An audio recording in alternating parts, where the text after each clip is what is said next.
Yo guys, what is up? Welcome to a video on the Command & Conquer Remastered Collection. So as you can see here, the countdown on the EA website, we've only got 2 days, 23 hours, basically 3 days. It's the 2nd of June today. It's going to launch on the 5th of June. You can pre-order now. Basically, I think if you click on there, I'm not sure if it takes you through to Steam, but I have actually already been on Steam and I've actually purchased it and added it. It was $17.99. Luckily, I had a £10 voucher that someone had donated to me, so mine only cost me $7.99. But whether you like this or not, if you buy this and EA make money from this, I strongly believe there'll be more remasters in the future. So yeah, that's how you buy it through there. So I'm going to give you my thoughts on it. So basically, what EA are doing, they're remaking in 4K or remastering, as they call it, Command & Conquer and Red Alert. So Command & Conquer, I believe, was released in 1995. Red Alert was released in 1996, and then the 3 expansions to either or both of them games, I think Aftermath, Covert Operations, and Counter-Strike. Aftermath I know was released in 1997, and the other ones I'm not sure about, probably there or thereabouts the same year. So we're talking about some old games here. So, and as far as I'm aware, from what I've read and what I know about the word, what remaster means, remaster basically, or as far as I know, means make the graphics better. It doesn't do anything about the interactions between the units, changing the gameplay. I don't think, anyway. Maybe someone wants to correct me, someone in the know. But like, for example, the way the units are shooting here and stuff like that, it still looks like a really old game. It's a remaster of a really old game. So, I mean, you can polish it up and make it look as good as possible, but it's never going to be a top-notch, realistic game that is released today. But I think that goes without saying.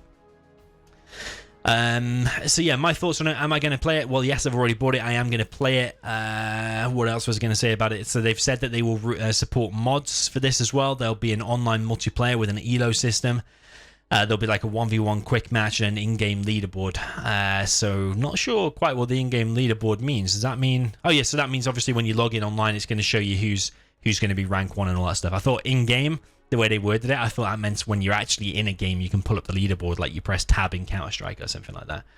So maybe we'll just watch a little bit of this trailer. And so basically what we're going to see here is a load of the videos have been upscaled. So I think it's the old videos from the original game. And now I'm not sure if they're in 4K, but they just look better than before. It's the game itself that's actually going to be in 4K.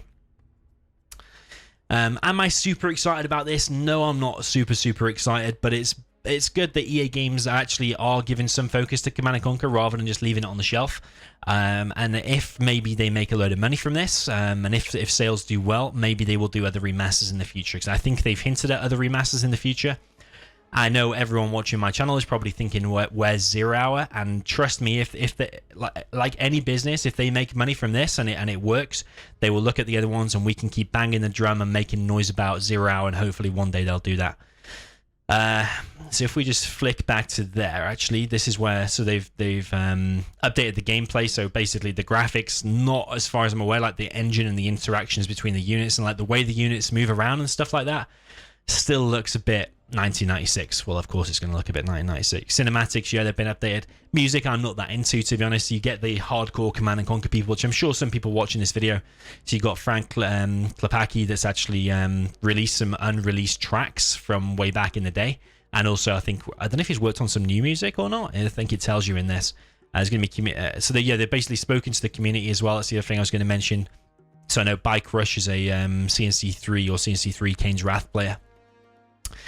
And I know he's been involved in this as well, as far as I saw from the comments that they post on here in a second. I think they post that in a second, actually.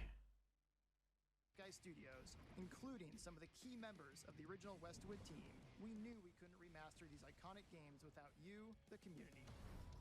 On day 1 of the project, we publicly reached out to the community for your... So I think if you pause here, we can see Bike Rush posted there. So it looks like Bike Rush has been involved, and I think I saw a few posts on his channel that he has well and truly been involved. And I mean, if we look here, the game doesn't look so bad, and I think later on they do hover over these icons, and you've got like hotkeys and stuff now. Not sure. Well, was it even out on on PC in the beginning? I remember when I first had Command & Conquer, I played it on the PS1, I think it was. So I was literally using it with the controller. And some community members have even created some of the key content that will be in the final game. I hope I can trust you with this. C&C and Red Alert have been fully remastered. So I mean, yeah, this is this bit here where it shows legacy, and you can see now what it used to look like and what it does look like. And actually, in a minute, it tells you. You can go through the solo play, and you can actually toggle between. Beautiful 4K resolution. You can toggle between them both. And structure has been rebuilt. We've even created a feature in solo mode, allowing you to toggle between the legacy and remastered graphics. So I mean, if we just flick back to there.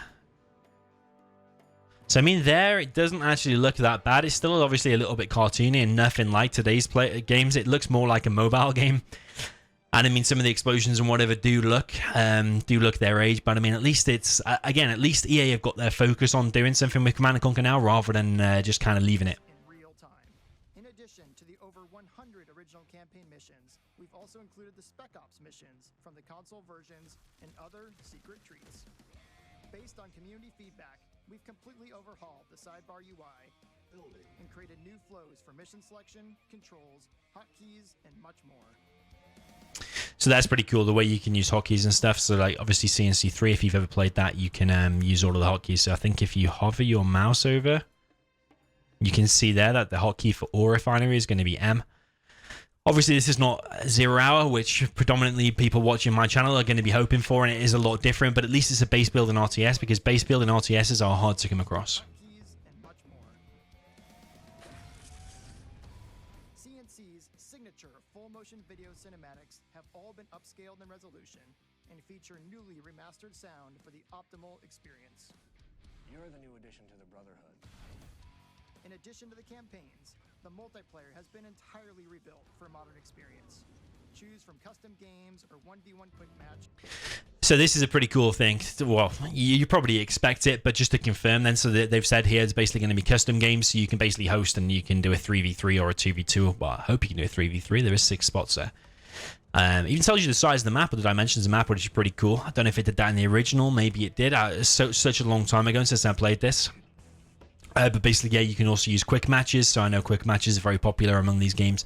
But I think the main thing here is the elo system and the in-game leaderboard. So no matter how bad a game is, and I'm not saying this is super bad. I'm gonna try and play it. I don't think it's gonna be anything like what I need to get hooked on a game. But I think if you add an elo system and you've got the in-game leaderboard, that's something that gets people going. And even if a game is not that great, I think it still gets people hooked because they want to get that rank 1 spot. And I think all RTS games, if you want it to be popular, you have to have one of them. All with an elo-based matchmaking system and in-game leaderboard. So I mean, if we just blow that up a second, that's pretty much how the game's going to look when you're in, probably on max graphics. It doesn't look appalling. I mean, I'm definitely going to play it for a couple of days and see how it goes, and see if the ladder gets quite competitive quite quickly. But I mean, even if this is bad, and even if I only play it for a couple of days and I've wasted my $7.99 or however much I spent on it, I mean, at least it's getting Command & Conquer some attention. No doubt some people are going to buy this. No doubt it's going to bring some people back to it. Hopefully then some people will find my channel and come back to General 0 Hour, or at least pressure EA for more remasters, which is something that I'm looking to do. I'm going to try and create a petition to try and get more remasters. But I think, like any business, like in the business that I work for, I take up business cases and I put together business cases on the way I think a business can make money. I can guarantee you someone in EA would have made a business case about this, saying we think it's going to take this much work and we think we can make this much money.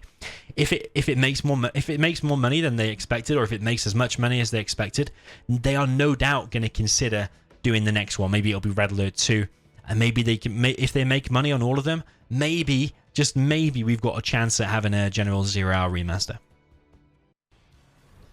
The C&C and Red Alert soundtracks are legendary, and there was only one person who could remaster them with justice: the original composer, Frank Klepacki.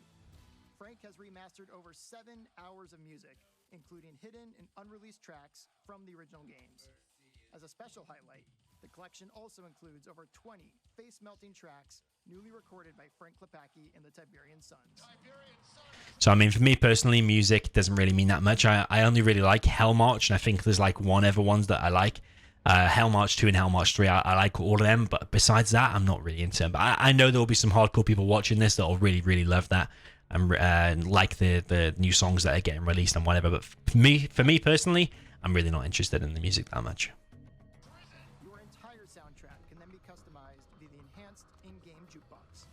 So that's pretty cool with the jukebox there. You can basically, I think you're going to be able to remove tracks, remove the ones that you don't want. Like for me, I'll probably have Hell March or all these different. Oh, is it like remix?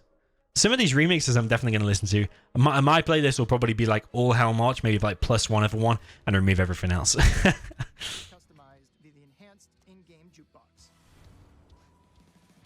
We've also jam-packed the remastered collection with a ton of bonus features and content. For the complete list of features, be sure to check out our website. So replays, that's a really cool thing. Observer mode, really, really cool as well. So it means we can actually cast some live matches if there's like pro players and actually an audience for it.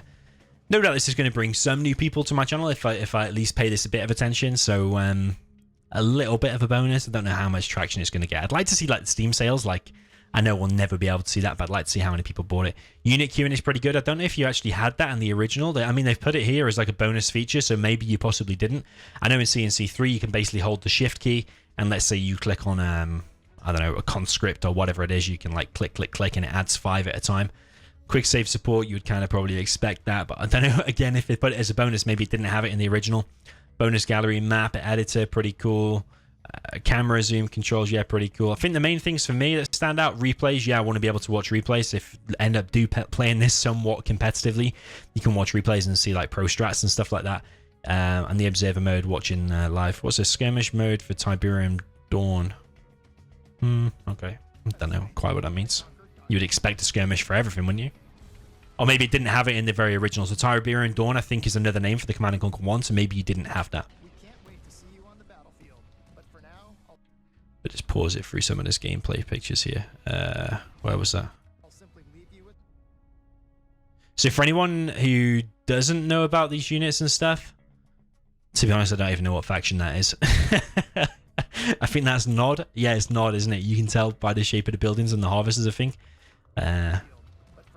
So whereas that one there, that's the Soviets, that's the war factory, that's a barracks, that's a power plant, that's an advanced power plant, I think. You can see it actually looks a bit the same like a power plant. That's going to be GDI. I think that's a power plant. That's a refinery. That's the MCV that builds all your buildings. I think you can pack that up and move it around and build elsewhere. I'll simply leave you with this. Welcome back, Commander. That camera's still running. So, I mean, yeah, like I said at the beginning, am I mega excited about this? No, I'm probably like 5% on the excitement level. Being 100% would be a General's Remaster or a 0 Hour Remaster or even a 0 Hour 2. That would be absolutely epic.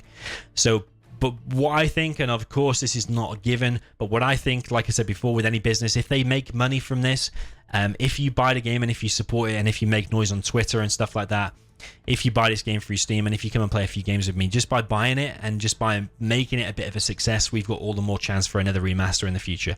Of course, I may be wrong on a remaster for a 0 Hour, maybe totally out of the question. I know a few people have said how politically incorrect 0 Hour is. Well, like you've got the GLA and comparing them to terrorist groups in the world.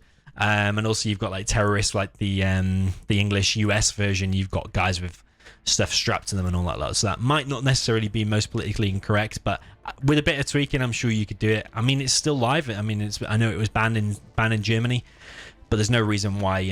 I don't think there's any major reason why a 0 Hour Remaster can't happen. But